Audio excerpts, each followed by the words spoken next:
our 8th session. Last meeting, we finished the tips in buying a brand new and second-hand car.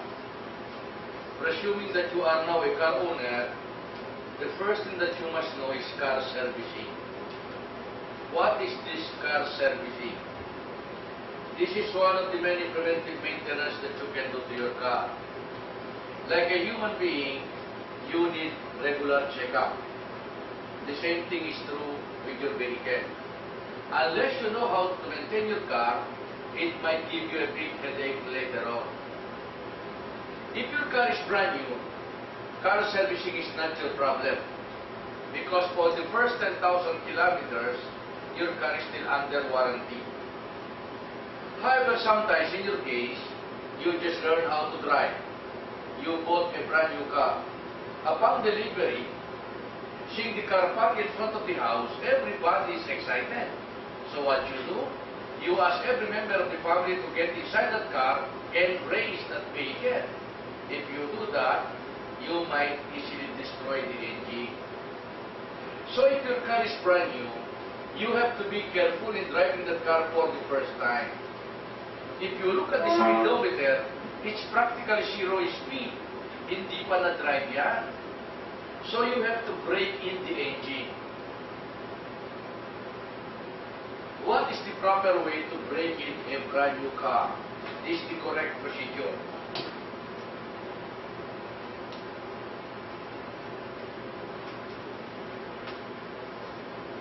From zero speed to the first 200 kilometers, you just drive the car slowly, shifting all the different gears.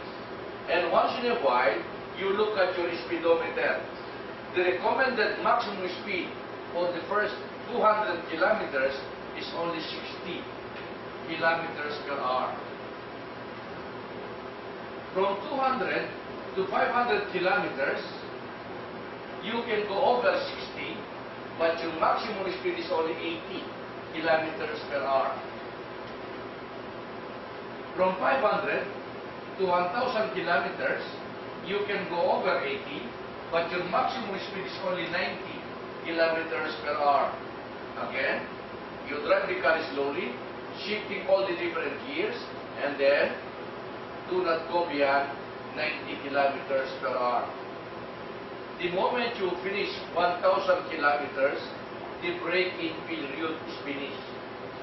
Only then you are free to drive your car at any speed you want without damaging the engine. So for a brand new car, the first 1,000 kilometers is crucial. Although sometimes you are in a hurry to reach your destination on time, please leave early, so you will not be forced to accelerate the engine.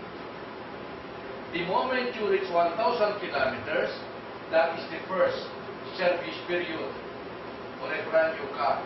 First 1,000 kilometers. And the next one is 5,000 kilometers. The moment you reach 5,000 kilometers, first, the moment you finish 1,000, you have to bring the car to the casa where you purchase it. And they will service that car for free. And the next service period is 5,000 kilometers. As soon as you reach the 5,000 kilometer mark, again, ipabalik mo na naman sa casa yan. They will again service that car for free as far as the warranty conditions are concerned. And then the last service period for a brand new car is 10,000 kilometers. After 10,000 kilometers, there is no more warranty. So in case something happened to your car, whether it's a major or minor one, you will be charged for everything. Not only the spare parts in place, but including the labor cost. So if your car is brand new, for the first 10,000 kilometers that you drive that car, observe any minor sound, knocking sound, rattling sound, coming from any part of the chassis, coming from any part of the engine, report that within 10,000 kilometers. In fact, under the law, if within 10,000 kilometers, you are not really satisfied with the full performance of your vehicle, you can even ask for replacement of the unit. That is the proper way to break in a brand new engine. Now, the best way to do this is during Saturday and Sunday when you are not doing anything. Try to visit your parents in your home province. Let's say 4 o'clock, you leave Manila. Let's say your province is in Pangasinan. Early morning, you drive the car slowly all the way up to Pangasinan. If Manila, Pangasinan is 200 kilometers, one way naka 200 ka na. Back in the afternoon, another 200 kilometers. So in one day, you finish 400 kilometers. Sunday, you go to Tagaytay. Pamasyal mo ng pamasyal ang kotse mo until such time you can finish 1,000 kilometers. Because unless you finish this, you cannot really increase your speed. So you will not inconvenience all the other drivers if you are a considerate person. When you try to break in your car, before you leave your garage, you prepare a small cartolina and then write the word break in and paste that at the back of your car. Siguro nakakita na kayo sa break in sa sasakyan. With that break in signboard, you are now telling everybody, although my car is brand new, do not blow your horn, huwag niyo akong binubisinahan. Do not force me to increase my speed. I cannot because I'm just trying to break in my brand new vehicle.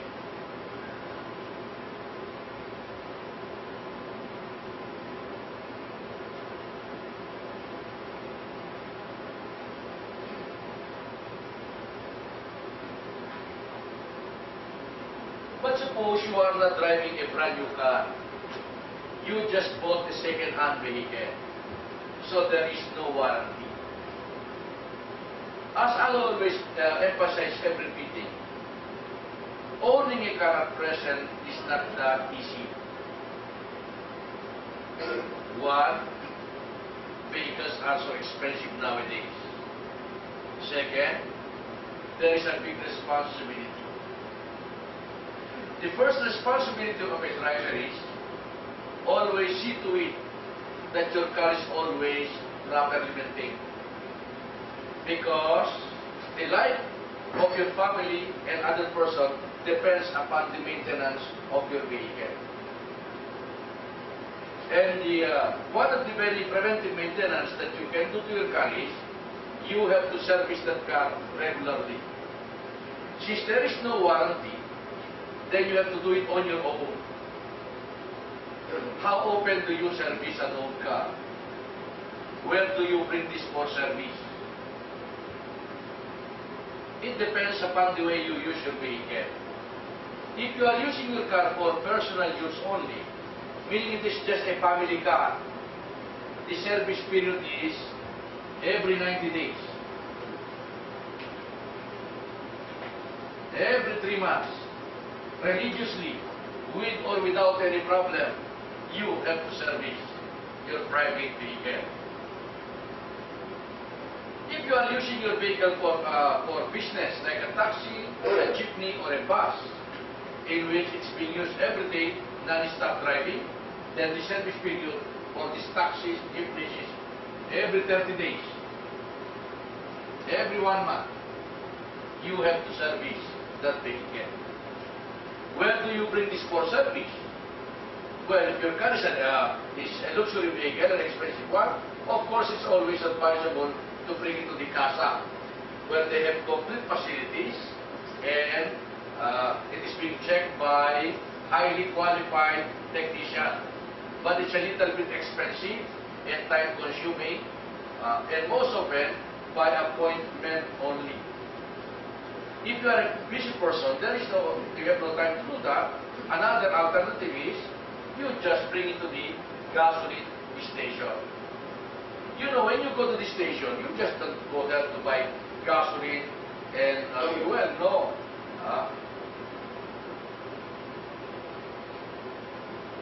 Servicing motor vehicles is one of the many services given by this gasoline station.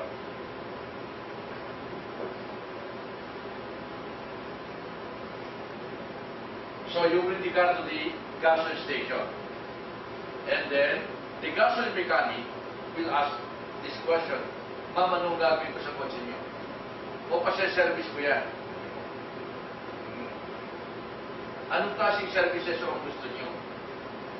Yan. So you should know what to answer. Ano bang ginagawa sa mga kotse sa istasyon?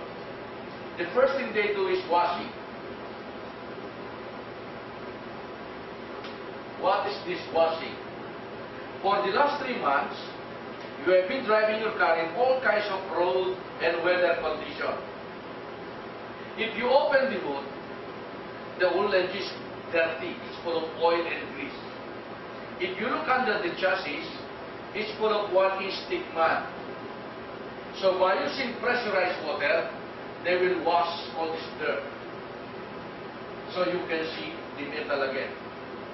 They do this outside the gasoline station, open air. It takes around 30 minutes to clean the car completely by using that pressurized power spray. After washing, they will transfer your car to the next room, which is a covered area, and they will raise the car. Siguro nakakita na kayong kotse tinataas sa mga istasyon. And the next thing they do is greasing. Gagrasaan nila yung mga ball joint, cross joint, tie rod end, suspension bushing. So that when you drive your car on a bumpy road, mga humps, mga holes, mga bumps, you don't hear squeaking sound, rattling sound coming under the chassis. So observe your car at home. Whenever you drive your car, nalulubak, lumalagit-ngit yan. Yan. Matagal nang hindi napagrasa yan. Maraming nasisira dyan. Kailangan palaging pinapagrasa yan. Para you don't hear that squeaking sound, dapat ang kotse, pag bumabagsak sa mga lubak, sa mga humps, it's supposed to be tahimik yan. Pag may lumalagutok dyan, lumalagit-ngit, ibig sabihin niya, matagal ang napagrasa. You can easily remove the problem. They have this gun, puputokin nila yan ng grease. Parang pinto yan eh. Pag ang pinto mo matagal ang di nagagrasahin, bakit niya no? Nagrasaan mo yung bisagra doon para tahimik siya. Ganon din ang kotse. This costs around 250 pesos. Washing and greasing. Next, change oil. Remember, you cannot just drive your car every day, every week, every month for 1 year without changing the motor oil. Ang langis ng makina dapat palaging bago yan. Pag hindi, mawawasak ang makina mo. Yan. So every 3 months you have to change the motor oil. Now, but whenever you change the motor oil, the gasoline mechanic might be asking this question. Ma'am, if I change the motor oil, is it with or without flushing? That's the term they use. With or without flushing.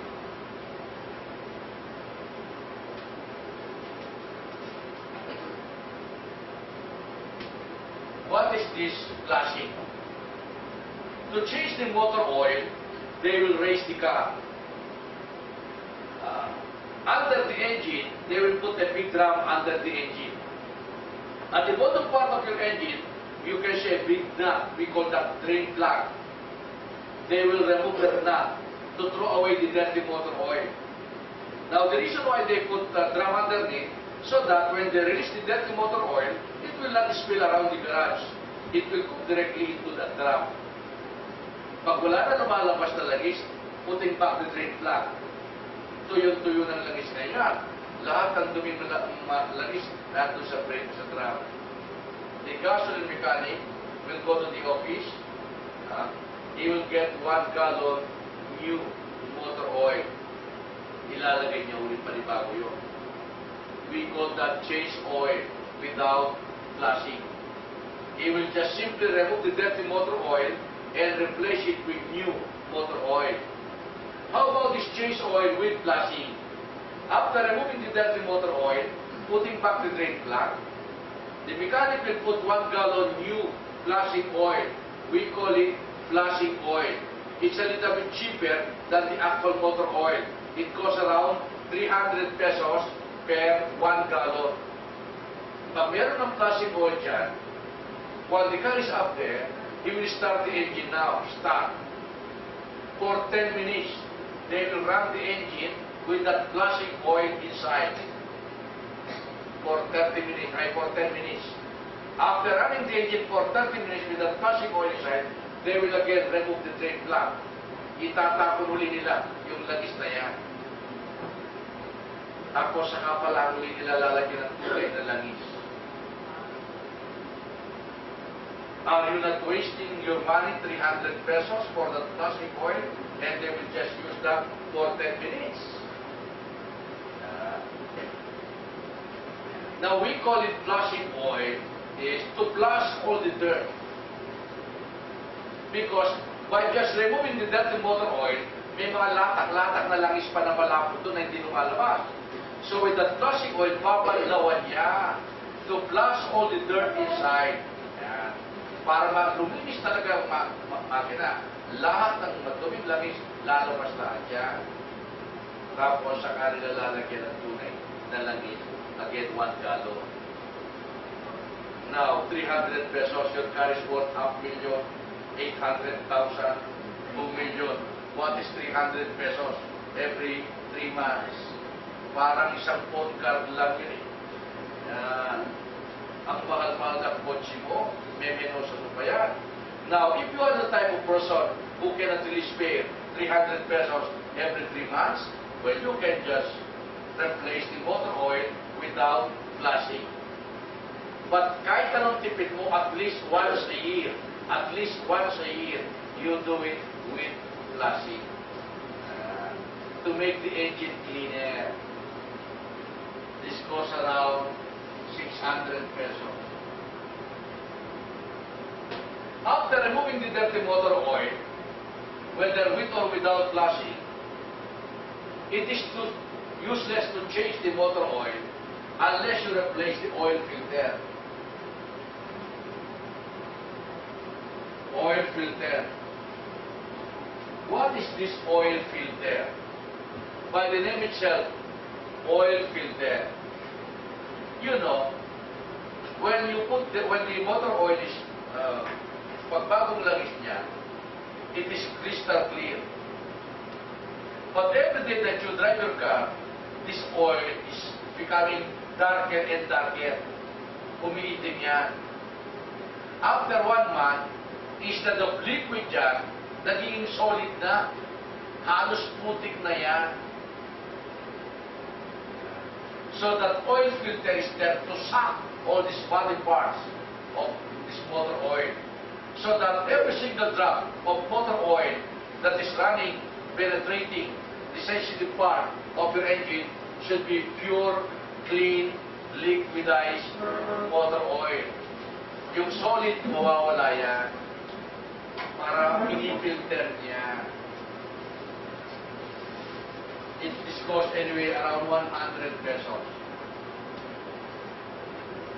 Next. Gear oil. What is this gear oil? Inside your engine, we use motor oil. When you shift the gear, we call that transmission. There are hundreds of moving parts inside the transmission. Kailangan punong-puno ng gear oil yan. If you are still driving an old car, if you observe an old car, yung gulong sa likod, ganyan, may buo rito. Nandun ang propeller, nandun ang transmission. We call this differential. Sa mga bagong kotse, you don't see this at the back. It is now located in front. Why? Because sa mga bagong kotse ngayon, front-wheel drive na sila. Meaning the engine, the transmission, and the differential are all located in front. But whether it's front-wheel drive or back-wheel drive, kailangan punong-puno ng gear oil ang differential. Pag naubusan yan, you can feel it. You try riding an old taxi. Sumakay ka ng taxi. dapat when you press the gasoline pedal, paliparin mo yung kotse, it's supposed to be smooth sound. Pero pag sumakay ka sa lumang kotse, taxi, pag tumatakbo, umuugong siya, naubusan ng gear oil yun. Hindi na mawawala yun. Until such time, mawawasak na ang differential. And you don't wait for that to happen. Kailangan palaging punong-puno ng gear oil yan. Anyway, you don't change gear oil. You only add gear oil. Kumisan 100 pesos lang naman every change oil. Next. Service air cleaner. Where is this air cleaner? If that is your engine, that's your carburetor, on top of that carburetor, may parang planggana below that covers the carburetor. Now, the whole part, we call it air cleaner. If you remove the top portion of that air cleaner, there is air filter. The purpose of that air filter is to clean the air before the air passes through the small pipes of the carburetor. You know, your engine is like a human body. A person cannot live without air even only for a few minutes. The same thing is true with your engine. The engine is only running because of mixture of air and gasoline. So when you start your car, the gasoline is coming from the gasoline tank, but the air is coming from the outside. So in 1991, during the first year of the Mount Pinatubo eruption, if you remember that, if you go to Subic, and you pass along that Olongapo Road, it's full of lahar. This fine dust, sisip-sipin lahat ng karburador yan. Pag nagpara na yan, hindi na makaya niya yan, tinirik na yung kotse mo. So, kailan palaging malinis yan, yung air filter, para magaan ang paghinga ng makina. Pag nag-block yan, automatically, the engine will stop. And even if you keep on starting, it won't stop because of this clogged air cleaner. And you have to clean that. This costs only around 50 pesos. Next. Steering sector oil. Where is this steering sector? If you remember our lesson last time, if that is your steering wheel, that's the base, and the other portion of that steering wheel, that's the big back. We call that steering box. Inside the steering box, there is steering sector, steering worm, steering gear. Be sure punong-puno ng gear oil yan. Pinapalagyan ng gear oil. You don't pay additional fee for this. It is part of the service, so you might as well request or demand for it. Sa mga lumang kotse, we call it, I will use gear oil. Pero mga bagong kotse na yung power steering na sila. You don't use gear oil there. You are using special kind of oil, we call it power steering oil. It costs 75 pesos per 1/4 liter. And you pay for that kung kailangan. Kung puno naman, hindi naman nila lalagyan. Pero pag kulang, lalagyan nila yan. And lastly, body washing.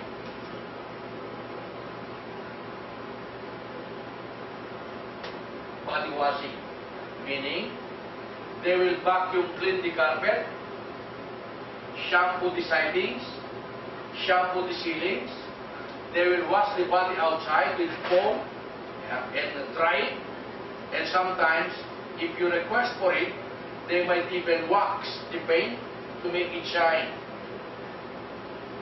You don't pay for that, it is part of the service. This is what we call complete car servicing. You budget around 2,500 pesos every 3 months for your preventive maintenance expense. So every 3 months, 4 times a year, times 4 times a year, so you budget 10,000 pesos yearly for this kind of service.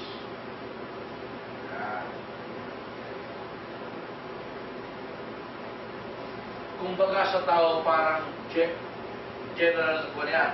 What we call that? Executive check-up. When you work in a big company, once a year, if you are in the top executive, it's a requirement. They have to check your health. So, executive check-up. And most often, we don't like it. Kasi tutusukan ka sa puwit. Man tutusok sa'yo. Eh, wala ka namang nararamdaman. But it's a requirement. You are not paying for that. It is the expense of the company. So you might as well accept that kind of service.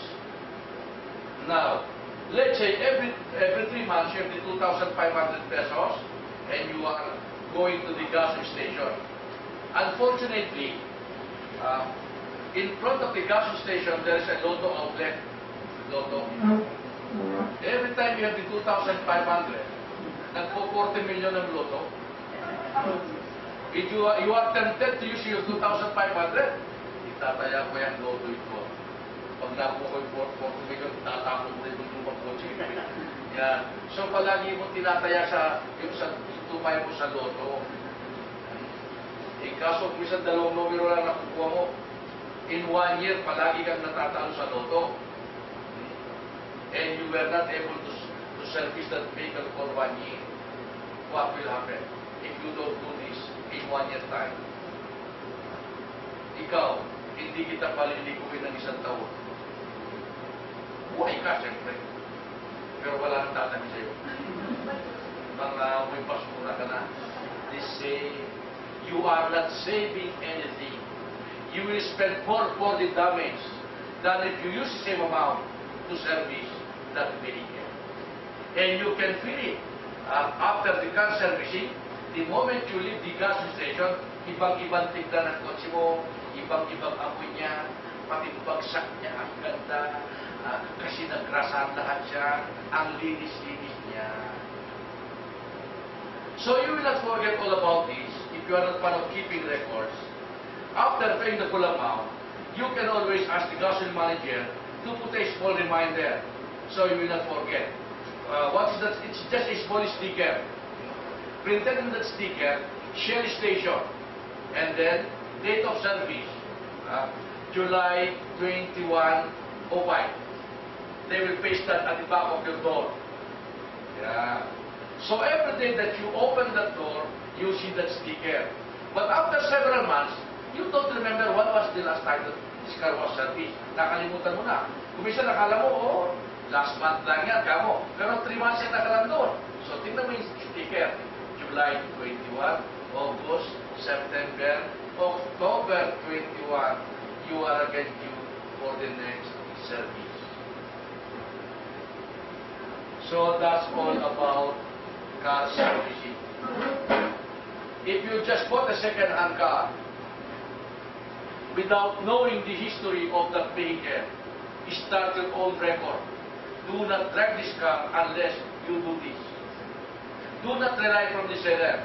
You know, whenever you buy a second-hand car, the last question that you ask from the seller, kailan huling na service yan? Oh, last week lang yan, sabi niya sa'yo. Don't believe him. Ang nagbebenta kotse, hindi nila siya pinapaservice. Pinapa-pressure washing lang nila. Yung naglilinis siya ng kotse, kaya bawat pangkita, ganyan, 40 pesos, 50 pesos, 60 pesos, just to make it clean. It is just plain washing. It is not complete service. So you start your own record. So that after car servicing, only then, you have peace of mind that every day that you drive your car, you know that check lahat ng mekaniko yan.